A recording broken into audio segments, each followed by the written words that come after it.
Good evening, good afternoon, good morning, good whatever it is, wherever you are, whoever you are. Welcome once again to Nerd Week Live, the show about nerd news from the past week, brought to you by us, the folks here at Nerd Caliber. I'm Rodney Brown. I'm the editor in chief of Nerd Caliber, first person shooter on Facebook as a cosplay photographer, Burley underscore adopter on Twitter and a couple of other places, mostly as a tech journalist. Joining me tonight is, I think we're going to go clockwise this time. So, Gandalf, if you would. Sorry, I had my mic unmuted a little bit, but hey everyone, I'm back again. I had a little bit of hiatus because a little bit sick, but I'm doing a lot better today. But anyways, name's Louis Correa, also known as Crash the Stampede on Steam, on Twitch. If you want to come check me out, I have a nice little Sunday show going on so far. Hoping to expand it to some other days soon. I'm a co-producer here at Nerd Caliber, and I'm looking to have a wonderful time with my friends here tonight and with you in the chat. If you guys want to throw some comments in there, join our discussion. We are live. We do monitor the comments, so we'll try to get to you when we can. And so feel free to just hop on in and say almost what you want to say all the time. Almost. Byron, if you would. Hi guys, Byron McNeil here, aka Byron B on multiple facets of the interwebs. I am a contributing writer, content creator, and social media contributor for the site. And I'm excited to talk about all the cool nerdy stuff that's been going on in the past week and a half with you guys and sharing it with the entirety of cyberspace. And moreover, I do a lot of art related things. And one of the things I like to share is my artist Instagram, which is BD0Art. That on Instagram, that's BDZEROART. Check it out. Excellent. Thank you very much. And the librarian himself, Greg, if you would. Hi everybody, Greg Snyder, aka Wonder Llama Cosplay and/or Photography. Great to see everybody here again this evening. We've got a whole lot of stuff to cover. A lot of really cool. This is actually a really good, diverse thing. So some weeks we have stuff that's very sort of, in Crash's wheelhouse or in Byron's wheelhouse. I think everyone's wheelhouse is here this week. We got a little everything going on. So it should be fun. Throw some comments in there. Happy to chat. We got Luminous on the line already. Good to see you, my friend. And Rodney, kick us off. So before we get into saying the hellos to anybody who's in the chat and starting off with the nerd news, we need to acknowledge the fact that there is real news today. And as much as I love my nerd news and it is very important to my hobbies and my interests, this is way more important to our society and to justice. Former police officer Derek Chauvin was convicted on all three counts in the murder of George Floyd. And it's not justice by any means, but it is a tiny, tiny step toward that. And we need to recognize how important that is, even if it is just a little step. Anybody who wants to jump in with anything, go right ahead. My my main 2 cents is that we finally got one of these crap bags put away, and my only real takeaway is that a broken clock is right twice a day, because this system is still so broken, and the fact that it took damn near 2 years to get this piece of crap convicted, it says a lot about how much work we have left to do. Here. And until we can have these conversations without someone chiming in with actually you shouldn't commit crimes, then maybe I'll be a little less cynical about this. Anybody else? Purely what I can say is I can just echo what I said on my personal status a little while ago. I have relief, but I don't have joy. Very, very simply put, I'm relieved that there was justice for George Floyd, and I'm and I'm glad that there is accountability today for a police officer to be put away. But we have such a long stretch to go, and one victory does not win the war.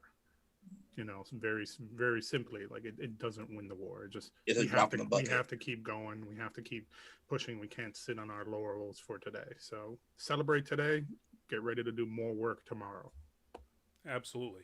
Greg, anything?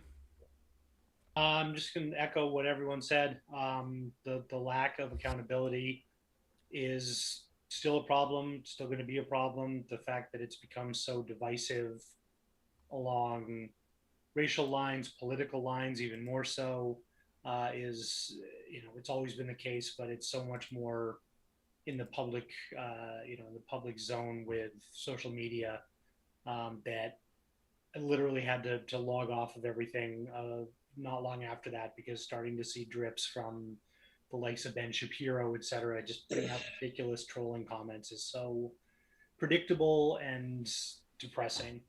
Um, it's it's definitely a step in the right direction, but as you guys have said, it's a drop in the ocean compared to the rest of the lack of accountability and the lack of real follow through for a lot of other similar scenarios that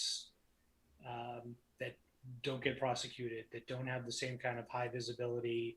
The plethora of videotape evidence that was pretty instrumental in helping the DA make the case, prosecute the case, win the case, etc. Mm-hmm. So yeah, just like Crash said, this is a small win in a battle, but the war goes on. Absolutely. All right. On that note, welcome to the chats, Creeper King, who says thank you for bringing that up. You're welcome. And I believe this was in response to Lewis. Well said. And Luminous, welcome to the show. Welcome back to the show. And I think that's where we're at so far. So we'll jump right into it. Having said all that, it's time to get nerdy. And we're going to start with what I find very sad news. This is, of course, from the movie The Lord of the Rings, but the news is that Amazon has canceled its plans to make an MMO game based on Lord of the Rings content. Apparently, the reason they did it, aside from the fact that Amazon's game development entire structure is falling apart around its ears, apparently the reason they did it is that they had hired a Chinese development studio to make the game. That studio got bought out by Tencent Holdings, the Chinese giant corporation, and apparently they could not make a new contract work for both sides. So the people who are going to be making the upcoming Second Age, I guess Lord of the Rings, Middle Earth would be more accurate, series won't be giving us an MMO based on that or Lord of the Rings. I read the article when you first posted it, and I don't remember seeing it. Does Amazon retain the rights? Could they theoretically shop it out to another developer? I haven't seen it in there, but I would assume so. If they have the rights and they subcontracted this Chinese company to make the game, they didn't assign the rights to it. They just bought them or paid them to make the game. Right. So yeah, they could take it somewhere else, but there's no indication in this article or any of the others that I've read that there are any plans to do that. And they've been canceling games left and right. Yeah, they have. Or was that shooter one they canceled? Crucible. Yes, Crucible. Yeah. It's they're really having a bad time. So, and more so, this is just like another failed attempt at getting a stable Middle Earth MMO game going on. Like you have the one by WB, which they tried so hard to promote that one, even to the point of making it free to play, but then ultimately it just went down in flames. No, it's still going. Warner Brothers Warner Brothers sold it to another developer that had been working on some of the content once Warner Brothers decided that they wanted to go 100% MOBA and mobile. So they sold both that and Dungeons and Dragons Online, which is also still going. The two games that were developed by begins with a T. I can't think of the name of it. Local company here in Massachusetts. I know the company. Turbine. They're the ones. Turbine. Oh yes, Turbine. Yes. So They're the ones that did that Infinite Crisis game, right? Yeah. Well, yeah. Once Warner Brothers bought them, that was their first move away from MMOs. Sorry, Crash. Jump in. So having probably being the only person here who's played both Crucible and New World betas, I can tell you right now that Crucible wasn't that great of a game to begin with. It had a great premise, but it definitely was not a great game. And New World is coming along really, really well, and I look forward to actually playing it again when there's another live test for it. But Amazon really just does not know what the hell it's doing. I think Amazon has made the biggest mistake in terms of what they're doing. They're like, we've been successful in just about every avenue that we've pursued. Let's just throw wads of cash at this one, and something will happen. Something will because stick. it works so well for Google. So, yeah. And now you have this their game studios, and you know, I'm glad that it got canceled. I'm also kind of like a ways. The minute you said 10, like you're like they got bought out, I was just like, yeah, that's Tencent. That's a Tencent government. Let's buy everything tactic so that we can control everything. And I look forward to the day where something is done about Tencent's like ruthless overtaking of every game studio in the world. And Jeff Bezos' attitude is there can be only one, and it's Jeff Bezos. Yep. So going toe to toe with Tencent was not something I think he was interested in. I also, you know what, Amazon, get out of the video game business. You got the money. I don't think you've got the passion for it. You don't have to dominate literally every single goddamn industry and vertical niche in the world. Tell that to Disney. Yeah, exactly. This article said that one of the problems in the collapse, the apparent collapse of the game development studio and Amazon's project of getting into games is what they called the lack of coordination between the Amazon way of doing things and studio devs. And I got thinking about that. It's like, aren't those two exactly perfect? Amazon works people to death. Yes. And the game development industry works people to death. You know what it is just the very subtle difference there is like Amazon warehouse workers who have their prison bracelets on, literally and figuratively, because they were testing that out at one point.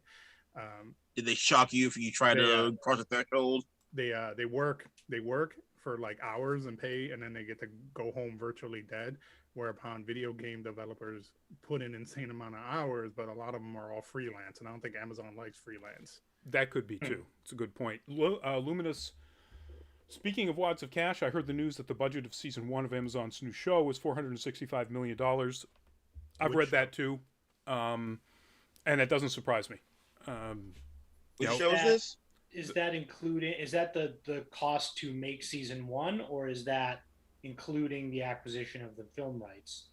Because that was massively expensive to buy from the Tolkien estate. No, from what I understand, that's the cost of season 1. I'm inferring that you guys are talking about the Lord of the Rings series. Yes, the new Lord of the Rings series, or the new, Second Age Middle Earth series. So this is going to be a continuation? No, it's set in the Second Age. It basically tells the story of when Sauron tricked all the elves and everybody into making the Rings of Power. All right. Here we go down the rabbit hole. Ready? No. That's a whole other show. No Crash slide. Crash will murder me online. Get ugly. He probably would. It will be a prequel. Sauron's probably the only person you'll know. I wouldn't be surprised if they I was going to say if they shoehorned in Saruman, but Christopher Lee is dead, so it won't be. No one else can play him. Hopefully not, and certainly no one else can play Gandalf. I have no idea whether they didn't show up until early in the Third Age, right? No, they didn't. But I wouldn't be surprised if they did flashback and flash forward sequences to try and loop in folks that know the name Tolkien but are only familiar with, the specific stories told in The Hobbit and The Lord of the Rings. Yep.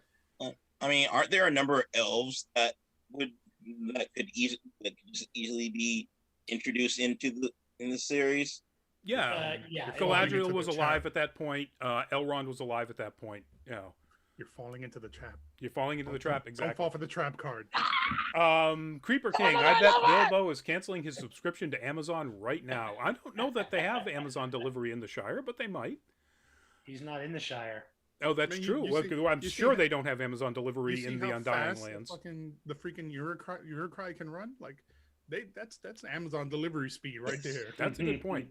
And the wargs, you know, they're not doing anything now. Sauron's jeez. destroyed, so they get what they really need to do is get the Eagles involved. Anyway, off the Don- precipice of Don the abyss. Henley and Glenn Fry will never be together again.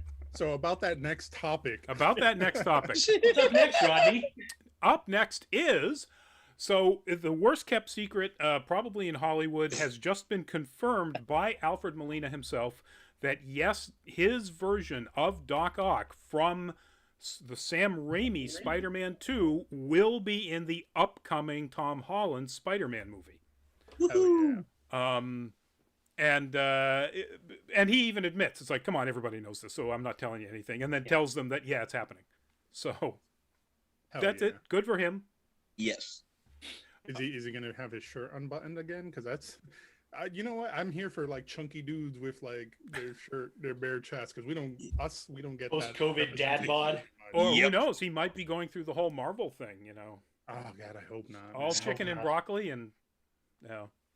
I don't want my super smart nerdy college professors to be ripped. Yeah, Neither do I. and Doc Ock really should be definitely a dad bod kind of guy. Yeah, Um, we're not doing superior op here. The True. suit does all the work. The suit does all the work. Oh, it's not. Yeah, okay. The Suit. arms do all the work. Yeah. Fojo24, Mac. welcome to the show. I do have I do have like one takeaway from all this. Aside from what Alfred Molina said in his interview about this, but I'm hearing that although they're trying to do all the stuff to make this third in the now trilogy, Avi Arad is not playing as big a part as he did in the first two.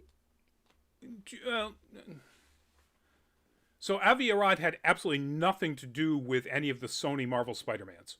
Nothing. He was gone by then. You know, he was out. He had zero control of Marvel movie studios. Mm-hmm. And that was all in the hands of Feige, and now he has zero control of anything. So he was obviously involved in the Sam Raimi Spider-Mans, all three of Yes. those. And he had a hand in Mark Webb's Spider-Man Yes. series as well. Well, I don't know how much he had. Anyway. It's not worth going into that. Avi Arad was a horrible person. He was in charge of Marvel movies for quite a while, and once Disney bought them, Disney went, "Hey, you're making really terrible decisions. Go sit somewhere." Yes. But anyway, moving on to our next topic.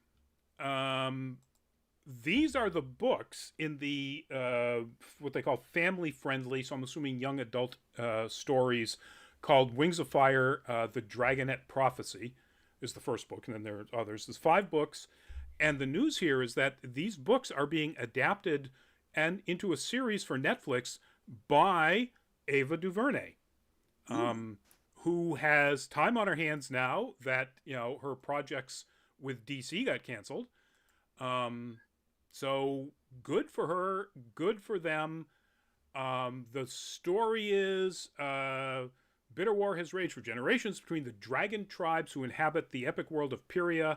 According to the prophecy, 5 young dragons will rise to end the bloodshed. And so these 5 dragons, these dragonettes, Clay, Tsunami, Glory, Starflight, and Sunny, embark on a quest that will bring them face to face with their true selves, blah, blah, blah.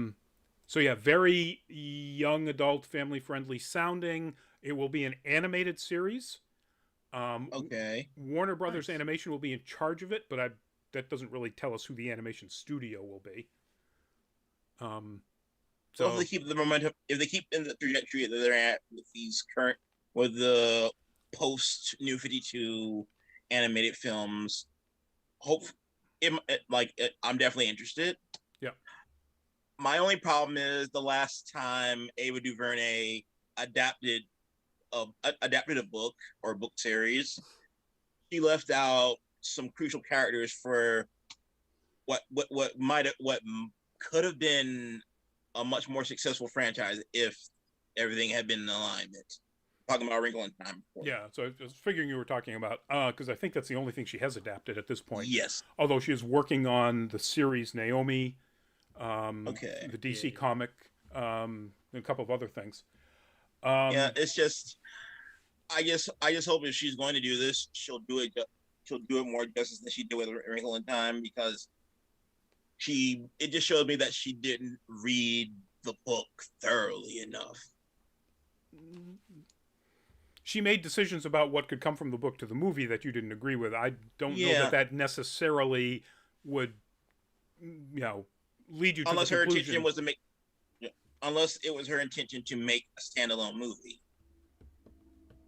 Yeah, and that I don't know. That may be. I don't think so. I would be surprised if that was the case, because Disney loved nothing more than franchise. Yep. So, has anybody here read the books? No, I can't say I've even heard of them, frankly. And I usually I hadn't heard of them either. The dragon-centric storyline. Yeah, I think they skew way younger than what we would normally be getting. Fair. But the author is Twee T. Sutherland, and there's some quotes in here from the author about how excited they are to have Ava DuVernay working on these, and that's pretty much it.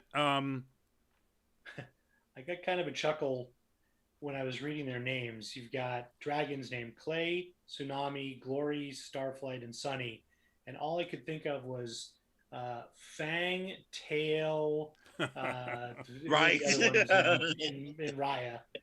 I don't know. I'm getting a big My Little Pony out of this.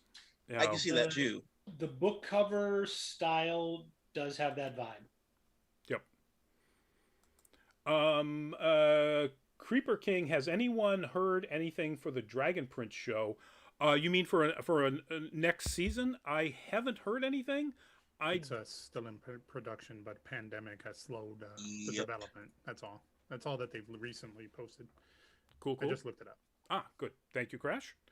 And this does kind of give me Dragon Prince vibes as well, although Dragon Prince skews a little bit older.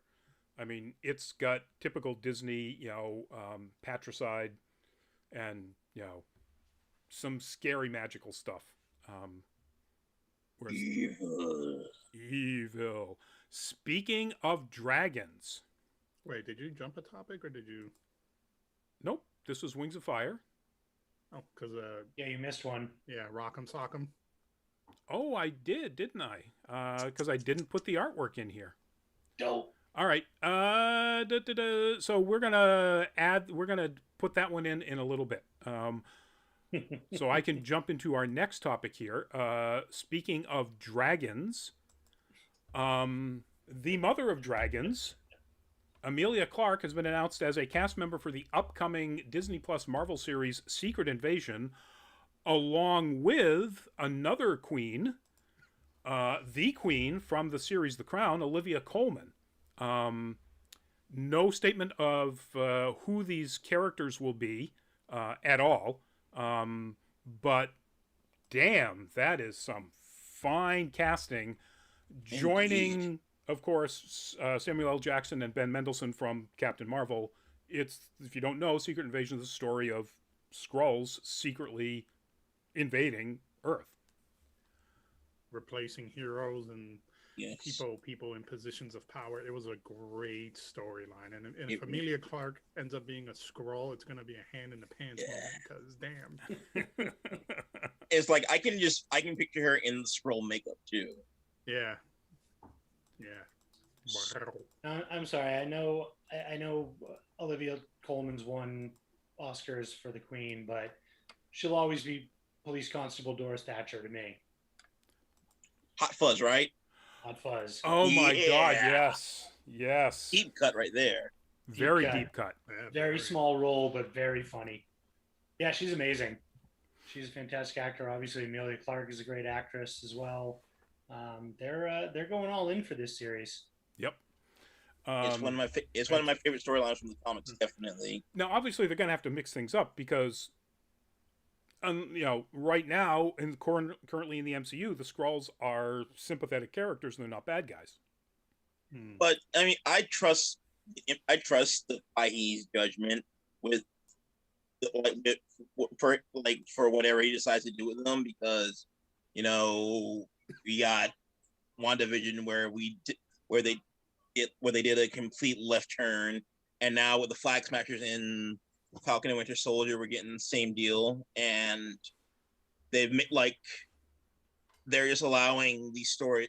They're allowing this universe to be its own thing instead of trying to adhere to 616 canon. Yeah, because Also, the point can kind of be argued that we don't know all about the Skrulls. We know this faction of Skrulls is sympathetic, but Skrulls have always been insanely warlike in canon up to fairly recently. Yeah, this is just a colony of Skrulls that we have been introduced to. These are refugees, people. Every show that any of us have ever seen that have stories like this, there's always a little contingent of people that push against the overall majority.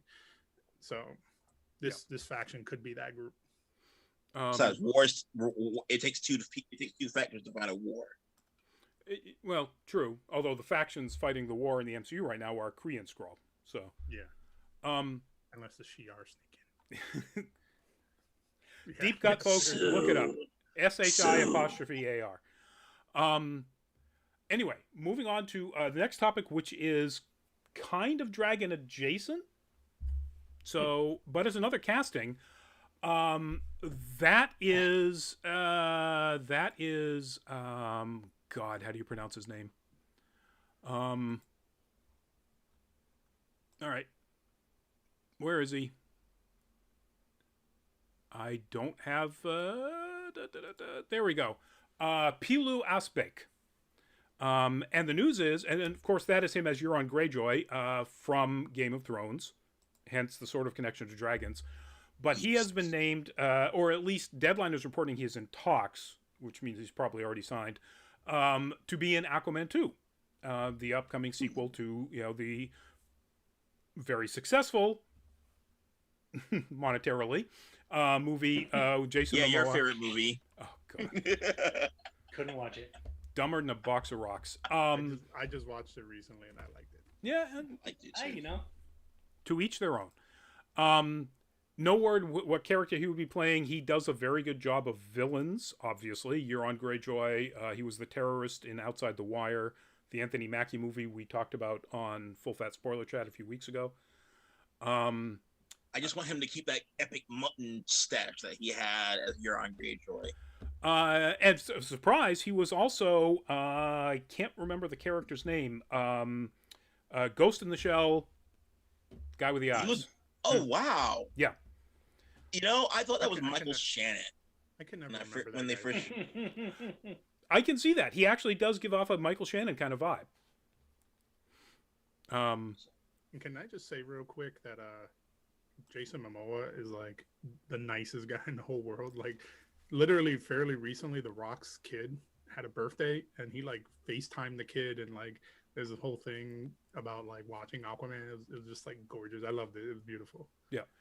I've seen him at cons twice in just sort of generally walking around, and he interacts with everybody he can. He buys stuff for his family, for himself, while just runs booth to booth to buy stuff. I was set up next to a Ghostbusters display of Vigo, and he runs right up there, and they say, "Hey, you want to put up a proton pack?" And he straps on a proton pack. Just a wicked nice guy. You're right. He's a big kid. Exactly. Well, yeah. All right, now moving on to the stuff that I screwed up.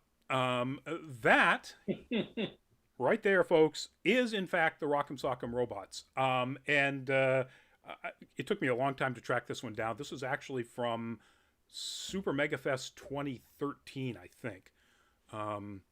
But I knew I had pictures of people doing an actually really good cosplay of Rockem Sock'em robots. The news is that Vin Diesel is going to be making a live action version of this for Universal and Mattel Films.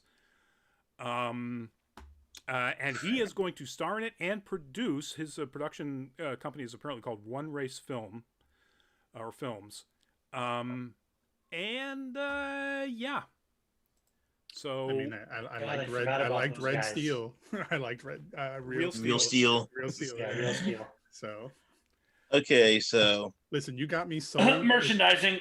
in the trailer, if like, you know, it has like the narrative thing, and then it shows like the robots fighting, and then he's just, it's about family. Then you got me sold. I'm gonna watch the hell out of it. I mean, as the resident merchandising cynic here, I just gotta say, this is just another implementation of cultural bankruptcy, as far as I'm concerned. And this is coming from a Transformer and My Little Pony fan right here. that's true. You've got a fair amount of Sentai merchandise, I believe. Yes, I do. Yes, I do. Right. And I'm even working on a tabletop campaign based on Super Sentai. So. To be fair, it literally cannot be worse than the War Games movie, the Warship movie. Oh, Battleship? Battleship. Battleship. Oh, Oh, yeah. God. Oh, yeah. Oh, You yeah. had to remind me of that one. The That's- fact that I played the video game to test it out to maybe write an article on it, and I felt so disrespected, like someone called me the N-word. Like, forget it. This isn't the bar. This is the bar if Yeah. we're talking about Battleship. Yeah. I mean, That's Have you guys rebar under watched- the ground. Have you guys watched the series? I think it was Netflix. The Toys That Made Us. I have not. have not I'll yet. Check it out. No, not it's seen on my it? list. It's pretty good. Each episode does like sort of the picks an iconic toy, Barbie, My Little Pony, Teenage Mutant Turtles, and delves into the history and how they came about and all the spin-offs and everything. And a lot of it is obviously about Power Rangers. Is a great example how that started out with toys and turned into a TV show, that turned into toys, that turned into movies, et cetera, et cetera. So it's really, speaking of things that started out as toys that got made into movies, some of them work. G.I. Joe, it wasn't a stretch to make a cartoon series out of that. Yeah. It's action figures. There's already a bit of a storyline inherent, but a board game is a stretch. Yeah. Like I Battleship. haven't seen that done successfully yet, because Dungeons and Dragons. I was just going to say, even that, which So has bad. a huge. I wish you could just adapt the game of life. That way I can get away with saying more of the it's about family jokes. Yes. So, All right, one exception. Clue was an amazingly good movie. Yes. That's Yes. fair. It Alright. was. Yeah, that's but fair. that was because of the cast. Yeah. Mhm. That was because it was an incredibly silly movie, but it was great. Right. It's good fun. My biggest fear, though, is the fact that Vin Diesel's production, like any production that I've seen him work on, hasn't been that great. Or do I need to point everyone in the direction of that game that came out last year? Of that game that came out last That year? Fast and Furious game that his gaming company produced last year. Didn't even know It there was was not- one. It was not good. So this is apparently being written by the guy who wrote the screenplay to Rampage, which I haven't Okay. seen, but actually got, for a video game adaptation movie, actually got pretty decent reviews. But you're talking about, merchandising. This is what Mattel and Universal have lined up. They're already working on Wishbone. We talked about that. American I must have Girl, missed that. Barbie, Barney, Hot Wheels, Magic 8 Ball, Major Matt Mason, my favorite toy when I was a kid, Masters of the Universe, Thomas and Friends, Uno, Oh God. and Viewmaster. I just in my There's in my head- potential with in my head, Viewmaster for everything was a emoji movie, Master of the Universe emoji movie. That's Yes. all I heard in my head. Yeah. Yep. I will say Yeah. that Viewmaster has potential if you focus on the whole idea of imagination. They won't. They won't. It'll be a merchandising tie-in. Luminous. I recommend the Hire toys me, that made guys. us, and also the movies that made us. Even the Barbie episode is good. Barbie episode was actually very Yeah, interesting.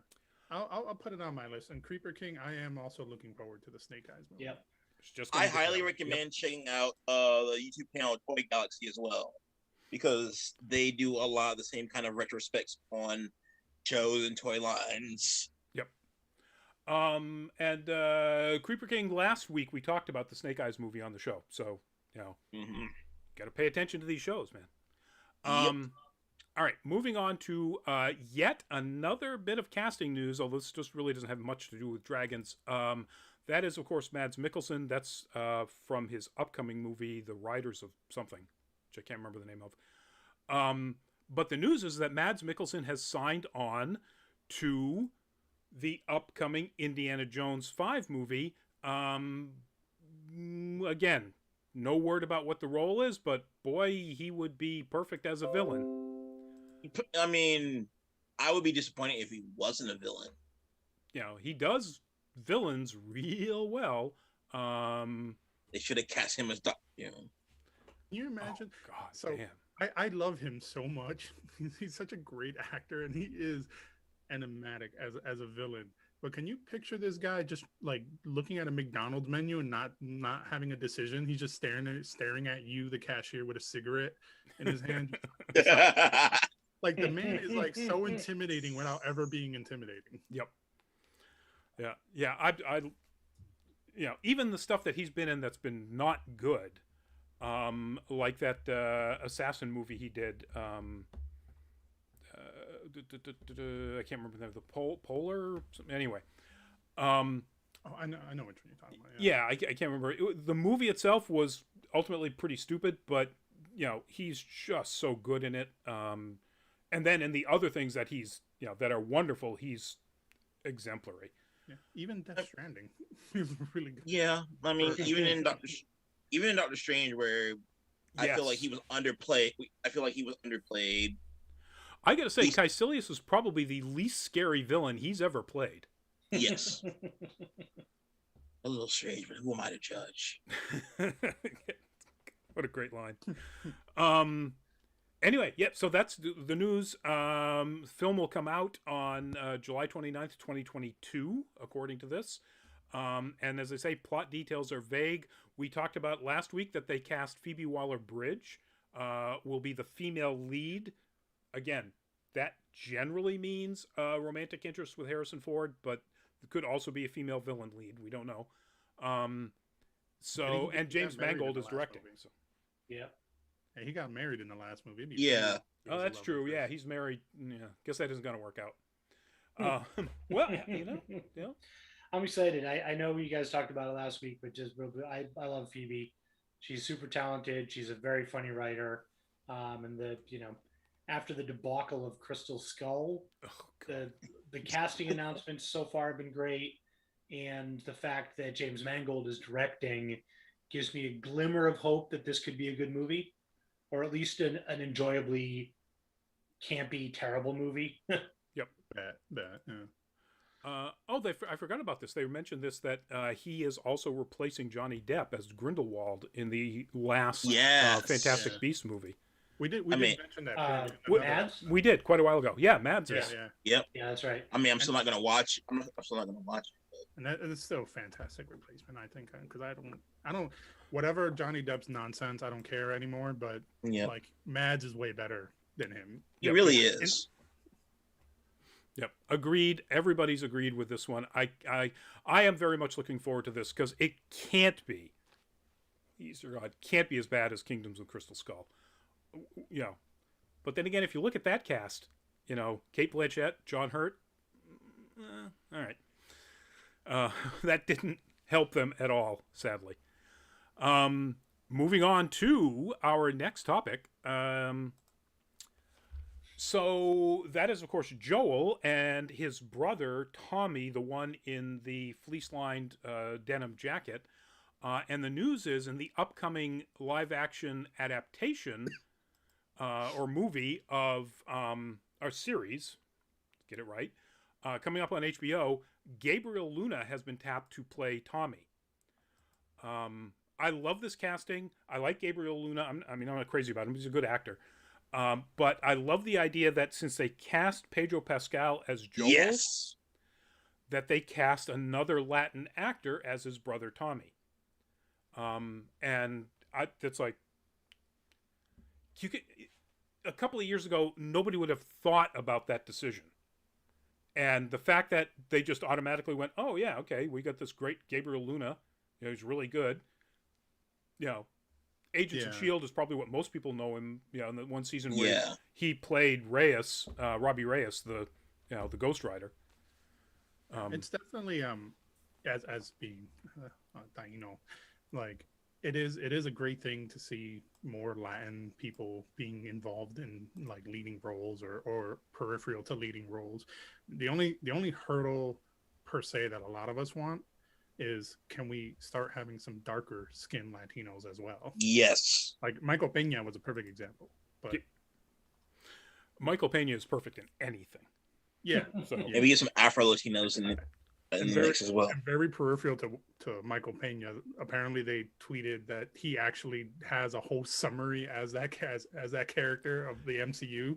Yes. I don't know if that's true. If it is, they have to release it. But yeah, an hour-long summary of Lewis, right? Yeah. Yes. Lewis summarizing the MCU. And apparently, I guess I have to double check, so don't quote me on this, but apparently the official Twitter said it as well, that it exists. So just have him like in a coffee shop talking to someone after the blip. If you could do the dance sequence with Zemo, you can release this, man. Exactly. Stop being cowards. Now, granted, the dance sequence is literally just an hour of those 20 seconds of him dancing. Yeah. Basically an hour of how white people dance in the rest of their lives. Yes. Mr. Krakowian, welcome to the show. You came in 3 subjects before, so good timing this time. Get in under the wire. Exactly. Not at Even the better. Some of this, and then it was a little bit. He did, that's what he was doing that. The Zemo disco dance. Razor Kitty. Razor Kitty says, "I love your hat, Crash." Thank you. And adds ooh. Had to get that in. And welcome to the chat on Twitch, Razor Kitty. All right, moving on to our next topic. Oh, by the way, the series. I don't know if it has it in here. I know we've talked about it, if it was a thing, as to when it's going to land. But it doesn't have it in this article. I do want to add one more thing. Mm-hmm. The only thing I'm even slightly bummed out is that I won't get to hear Pedro Pascal. I probably won't get to hear him do his Southern Texan accent that he did in Kingsman now, if they're going strictly for his lineage. Well, again, and there are certainly plenty of Latin people in Texas who speak with a drawl. Facts. So I don't know where they're going to take the characters. It will be interesting to see. And by the way, just as an aside, his role in Kingsman was the best Burt Reynolds ever done. Yes. Even though it's not Burt Reynolds. Anyway, moving on to our penultimate topic, and this is some sad news, folks. This coming season 4 of Castlevania is going to be the final season of that particular anime. Premieres May 13th. And that's going to be it, folks. However, there will apparently be another series that is spawned from the same world or intellectual property concept. Like, no details on what that would be in this article. Be an a la carte spinoff? That's what I was going to think. Probably an Alucard spinoff. It might be. What was it that Manny said? I can't think of the character's name. The African servant to the vampires. I forgot his name. Dang it, me too. Anyway, Manny said if it was a spin-off of just him, I'm in. Anybody in the chat know his name, by the way? Just, if you guys want to chime in, if you know. Luminous usually has that stuff on tap. Yeah.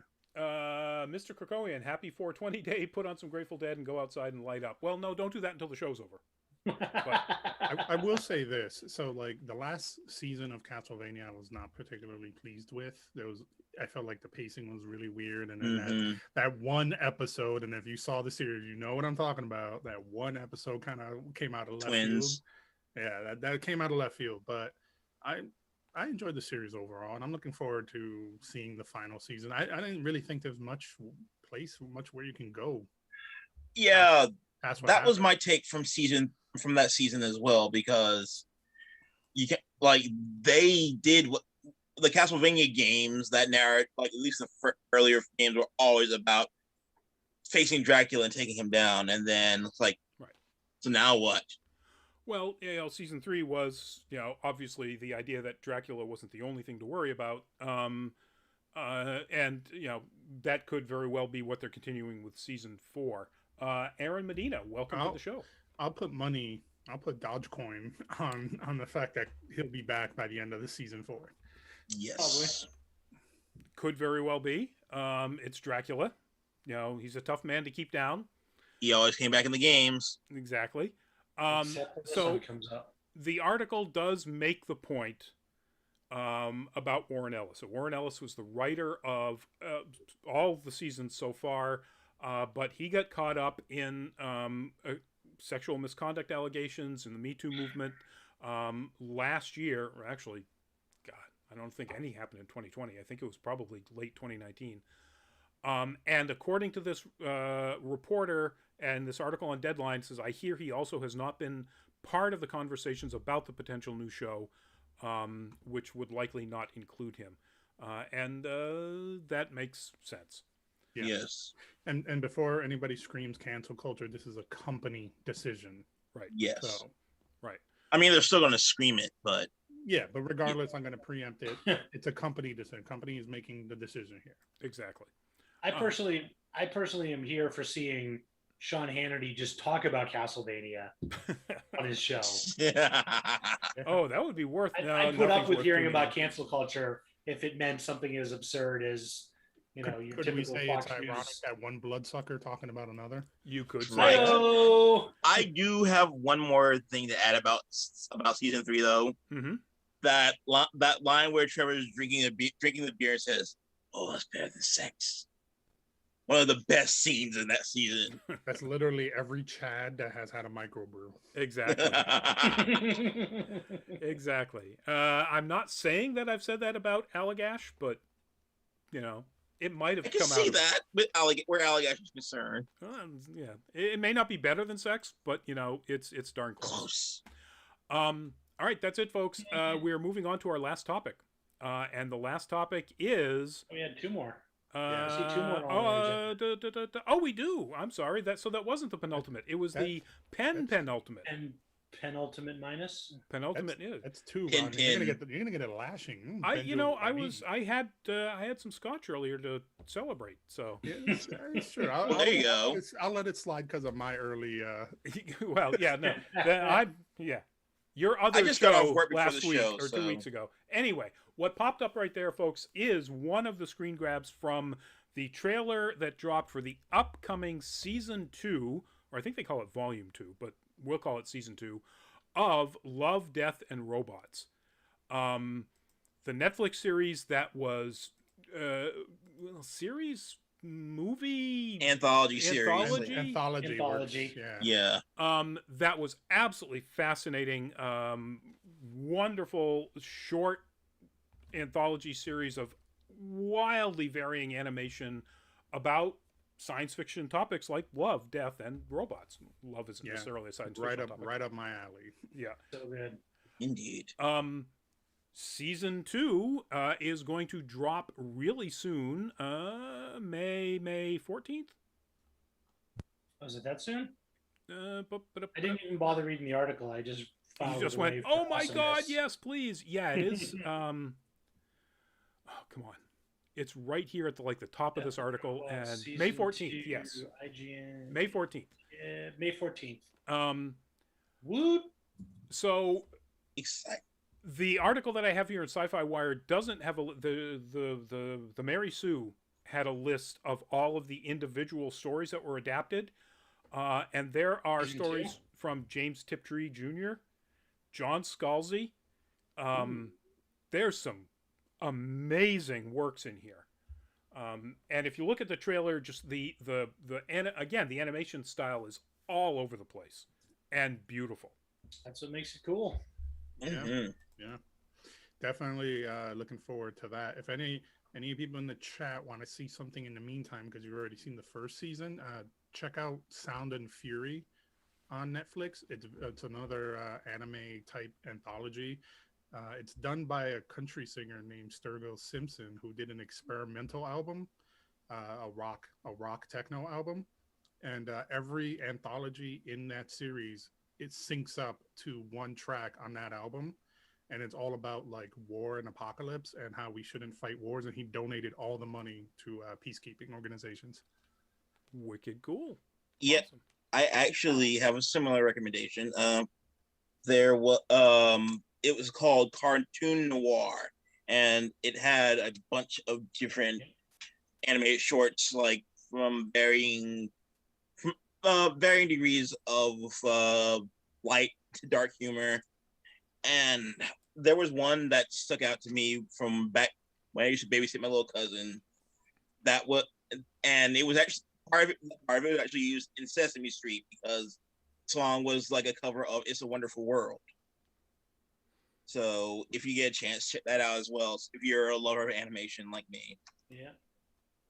Any fans on the chat chime in? So Rodney, I found the story you were talking about. This is very cool. Yeah. A story by John Scalzi, one by Paolo. I'm going to butcher his last name. Bachigula. Forget it. The guy that wrote crap, and now I can't even think of it. The story about the watery post-apocalypse. I can't think of the name of the story. Waterworld?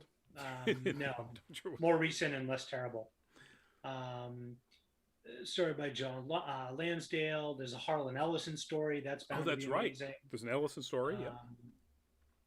So this is pretty exciting. And David Fincher was director, sort of supervising director in season 1. But season 2, a woman named Jennifer Yu Nelson, who was involved with Kung Fu Panda, is supervising director. So I would imagine this is going to be pretty darn good. And it's funny, this comes on the heels of just before we went on, I saw an article that Netflix has basically confirmed they're going to spend about $17 billion with a B on original content this year. That's just original stuff. Forget about whatever they're licensing for Friends is, if that's a thing.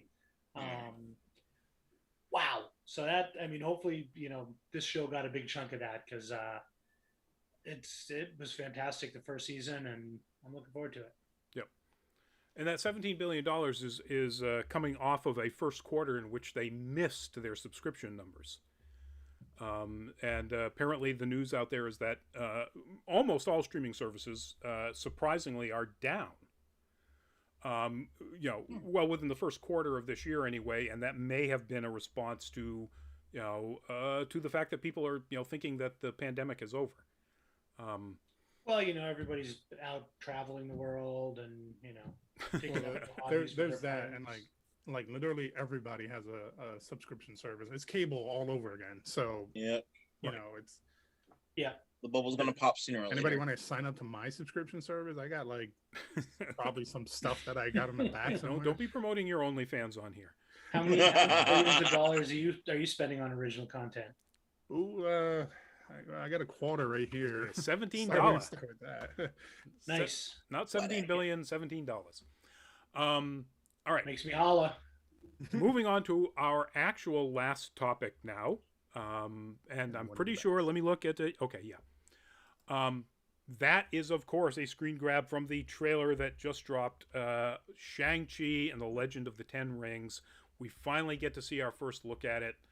And I haven't been this excited for a Marvel movie in a long time. And I'm including, I loved all of the promotional stuff in advance of Endgame, and I was super excited for that. I bought the first issue of Master of Kung Fu, which is the first issue with Shang-Chi back in the early 1970s, and read that series until it stopped. I absolute huge fan. Didn't discover until afterwards that the Sax Romer Fu Manchu stories that it was based on was just horribly, horribly racist. Which they then retconned. That's not his dad's name. And in the MCU now, of course, his dad is apparently named Wen Wu, but is in fact the Mandarin. And is played by Tony Leung. Tony Mother effing Leung. I'm so excited for this. Everything. Aquafina looks hilarious, as his, friend Katie sidekick, whatever. As his Aquafina. As his Aquafina. Yep. Yes. Literally. The martial arts are perfect. I gotta say though, that one jumping split kick looked totally CGI though. There's a lot of very. Oh, in the bus. Yes. Yeah. So I have known one person in my actual life as a martial arts student who could do a jumping single or double, a jumping split sidekick. To be able to follow that up with back fists, it's got to be CGI. You can't do that. Yeah. Or like no matter why together. I'll reserve judgment until they do it behind the scenes, because I have seen people do some amazing shit that I thought was impossible. Yeah, people thought that you couldn't do the Diva Plava Laguna's whole song because of the way it was written, and somebody actually pulled it off. This is true. Fair. This is true. And unlike certain other Netflix martial arts, we don't talk about him. Master martial artists. Excuse me, I had something in my throat there. The actor Simu Liu is a martial artist and a gymnast, and has worked as a stuntman. Yep. In addition to being a pretty solid actor, so it's entirely. But someone who's done. If all you do is Kempo karate, I know Roddy's a martial artist, so I know what I'm talking about. Kempo karate doesn't give you the skill set to do those kind of very acrobatic moves. Yeah. But if you're also a gymnast and you've done, especially, if you grew up in the wushu tradition in China, or Chinese, Chinese gymnastics, yep. Or Chinese, or like the Beijing opera. Right. Exactly. That's the Beijing opera, it's distinctly possible that he does have the range, the physical range to do moves like that. But it would be cool to see it behind the scenes on it. My fat ass ain't gonna judge anybody who can do stuff like that, because I barely get up out of my bed properly. I can do 2 back fists, but I don't think it would do much more than knock something off my shelf. I'm a grappler, so you ain't gonna see me doing nothing like that. Yeah. My style was based on Goju-Ryu and Taekwondo, so we did a lot of kicks, but I could never get enough of a stretch to be able to do split kicks. Just couldn't do it. Yeah. And Van Damme does it on a whim.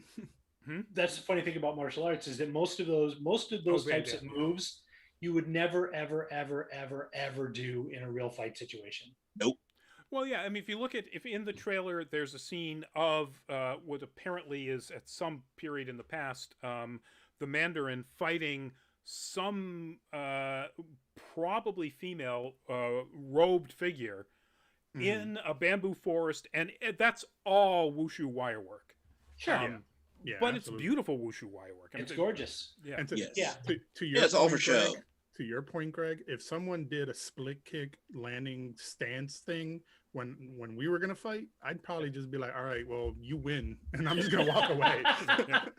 Just take it as a given. I'm just gonna be like, look, I know that, I got nothing. Feasible. Yeah, exactly. I can't do nothing of that. I'm gonna be embarrassed. So I'm not Mao Zedong. I'm not gonna try to grapple you. That was a thing that I was always taught in whatever martial arts I took all through, from grade school through college. Break their knee and the fight's over. Yep. Yes. You don't need to do anything fancy. Yep. Anyway, so yeah, it is all definitely. I definitely got some Crouching Tiger vibes, some Hero vibes in a couple of the short clips from the trailer, too. And that's awesome. I'm here for that. Yep. Yeah,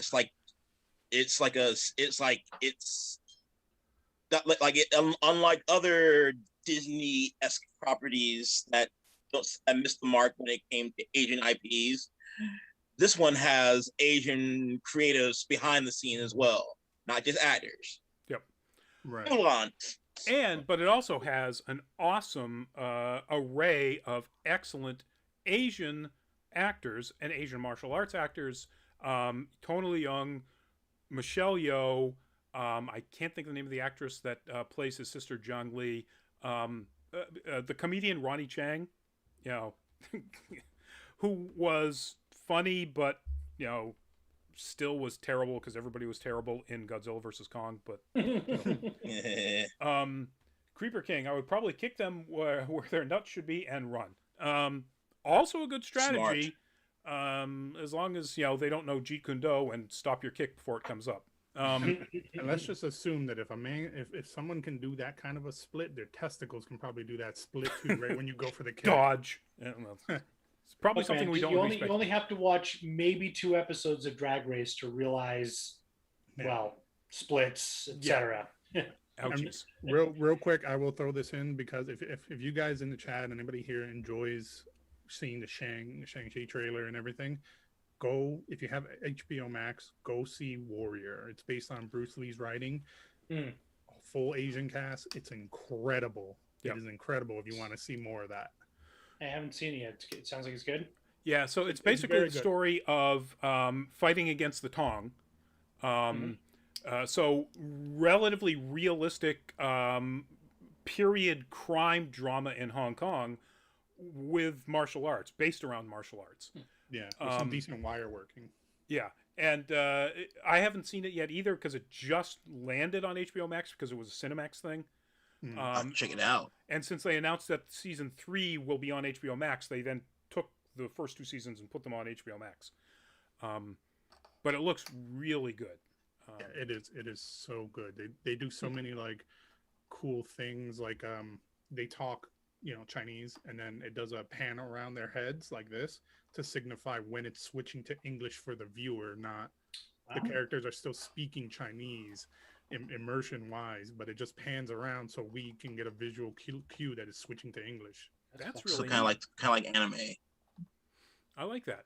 So I'm going to throw out one speculation because there's a whole bunch of speculation videos and Easter eggs, and these are things you missed, blah blah blah. And this would just be so cool that I have to put it out there. In that fight in the bamboo forest, the person that the Mandarin is fighting against, a younger Mandarin, who apparently is really old, because there's one scene where he's fighting in what appears to be a, 2,000 plus year old fortress against forces that are, wielding spears and blades and temple dragons or temple dogs. Anyway, in the bamboo forest, the person he's fighting is wearing a green robe with yellow piping. And it is almost identical to the robes that have been shown at various points in various issues of Iron Fist for some of the ancient Iron Fists. One of which is, in fact, a Chinese pirate, a female Chinese pirate. If that's how they sort of connect martial arts universes and maybe start rewriting the Iron Fist story, I would be so down with that. Now, granted, we're getting the whole WandaVision. They're going to introduce Reed Richards, blah, blah, blah, and the X-Men. But it's still a great thing to think about, like it is. What if, man? That'd be freaking great. That would be so good. Not that I'm going to be upset at all if that's not it. I mean, just everything else about the... Do you think Finn Jones is available? I think he's working these days. I'm sure he is DJing, if nothing else. Now, what I would like to see, because since this is only the first trailer, they haven't shown a lot, but I'm fingers crossed. I hope Fin Fan Foom is in there somewhere. Maybe even as a peripheral, that would be awesome. Yeah. Or even just an allusion to him. So that's one of the things that they don't actually talk about, because if you watch the trailer, the rings are not, in fact, rings on fingers. They're ring bracelets. Yeah. Well, who knows? They could transform into rings on fingers if they needed to, I guess. We don't know. They've never shown that. They've only shown them as bracelets. And so we don't know whether or not those came from where the Mandarin's finger rings actually came from, which was a crashed spaceship that held this dragon-like being, Fing Fang Foom, who is in fact an alien that happens to just look like a big dragon.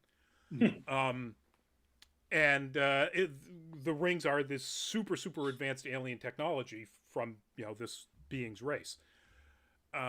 There's clearly something going on with those bands. The Mandarin, they obviously give the Mandarin greater power. You can see when he's breaking tables and so on, when he's attacking various, whatever, criminal institutions. He's also using it to control water in one of those scenes, where he just has water come out from the front and the back of them and sort of just holds it in place as it's moving around them. So he's got other abilities within whatever those rings are, and they may ultimately wind up matching more to what the Mandarin's rings are in the comic book. I could see that, but I'm also thinking about it from a practical standpoint, whereas as someone who likes to wear rings, if I'm going to be doing any level hand-to-hand fighting, they're coming off. Yes. Yeah. So it was probably like from a choreography standpoint, they made that stylistic choice. Now, wouldn't it be really cool, right? If like somewhere in there when they show the Mandarin and like they're showing the evil side of the Mandarin, like he's just having a talk with someone and then a henchman drags in Ben Kingsley and then they just kill him. Yes. No, not Terrence. Oh, Trevor Yes, Slattery. I'm the Mandarin, but not the Mandarin. I'm trying to find if it was in this article or a different one. The cinematographer for this has done an awful lot of amazing stuff, including the Raimi Spider-Man 2 and 3. Well, 3, but good cinematography. But The Matrix, Nice. and a couple of other martial arts focused, nerd movies. And so that's one of the reasons why this trailer looks so good. The cinematographer is, experienced. Hell yeah. There you go. So, Creeper, we'll give you the last word here as we're about to wrap up. Who's ready for the What If series? I'm keen on it. I'm looking forward to it. Yes, born ready. Yeah. I am literally just feeling all of these Marvel shows at this point. Like, Give me they're all more. good. Yep. Falcon and the Winter Soldier, final episode is coming up on Friday. I can't wait. They need to wrap something up because Yes. there's way too many things hanging. Yeah. Yeah. That's like I'm so mad about that suitcase scene. Oop, I haven't seen it, so don't. Yeah, don't. Nope, I haven't more. I haven't seen the most recent episode, to be clear. Yeah. Wow. Even if that gives you away nothing. So I'll let you understand. So I had to, since you brought it up, Rodney, I had to take a quick look. The cinematographer you referred to is Bill Pope. Yep. And his credit list is insane. Alita, Baby Driver, Nice. Preacher, TV Those are all great series, movies. Cosmos, Scott Pilgrim versus the World. He was the director Nice. of photography. He's done a bunch of Peter Gabriel videos. Just unbelievable. So this has got a lot of potential. Yeah, I'm I very. Did you shock the monkey? September 3rd, No, I think folks. he's a little later. According to these announcements, they've only mentioned that it will be in theaters September 3rd. So this probably at that point will not be a mutual date release on Disney Plus. But We'll it's see. September 3rd, and hopefully, people won't be dying in the streets. So, I got my first shot scheduled, so yep. And Nice. I got my second one on Sunday, so I am under 2 weeks away from being safe. I'm still going to wear my Ah. mask. Yeah. Damn, that side do it. effect, man. Your hair fell out. Yeah, retroactively, which is really weird. It's a time-traveling vaccine. It's crazy how vaccines work. And magnets. Who knows how that works. All right, folks, that's it. Thank you very much for joining us tonight. Do we have, folks, anybody have a quick, and I do mean quick, and we addressed the big topic at the top of the show, so let's not make that one, but a quick could we not? Or could we please? Stop attacking Asian people. How about that? Yeah, Stop thank that you. shit. And I'm not gonna be like white people. I'm gonna say everybody, because I have Yeah. seen way too many people of different races assaulting Asian people.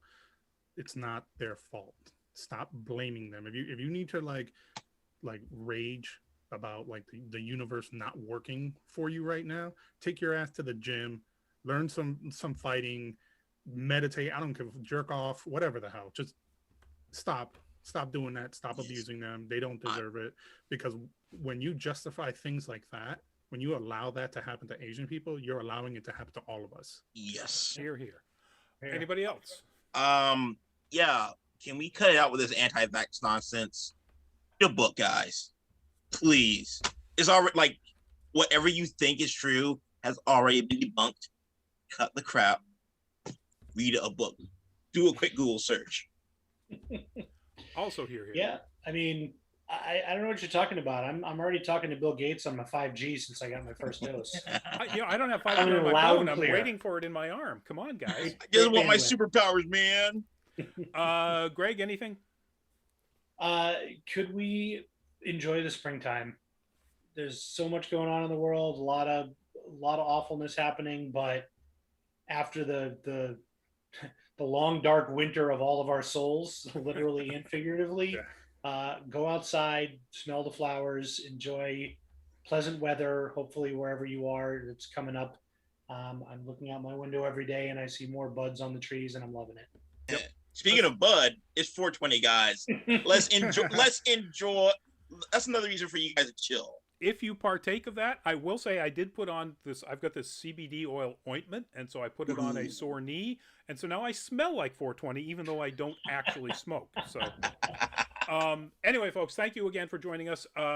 Thursday's full fat spoiler chat will be about the Netflix Anthony Mackie movie Synchronic, sort of a sci-fi mystery thriller that is getting a lot of good buzz. It actually came out in 2020, but apparently nobody saw it until I guess Falcon and the Winter Soldier made everybody appreciating Anthony Mackie again. Yes, sir. Have we got a topic for Monday's No Nerd Caliber yet? We don't. People keep putting in funny joke topics about Star Wars, and I just can't seem to figure out what we really should be talking about. Greg. Anyway, please weigh in on that. It will be something related to Star Wars, folks, because it'll be the show in advance of May the 4th. So you'll know that our No Nerd Caliber show, which is next Monday, we'll be talking about our top 3, 4, or 5 something related to Star Wars. Still yet to pick the exact topic. All right. And then of course next week Nerd Week Live here on Tuesday. So we'll see you then. We'll see you Thursday. We'll see you Monday, or we'll see you out in the streets where you'll see me wearing a mask and staying 6 feet away. Still, even though I got that shot. Good night, everybody. Have a pleasant tomorrow. And have a pleasant tomorrow. And Creeper King, live long and prosper to you as well. Bye bye.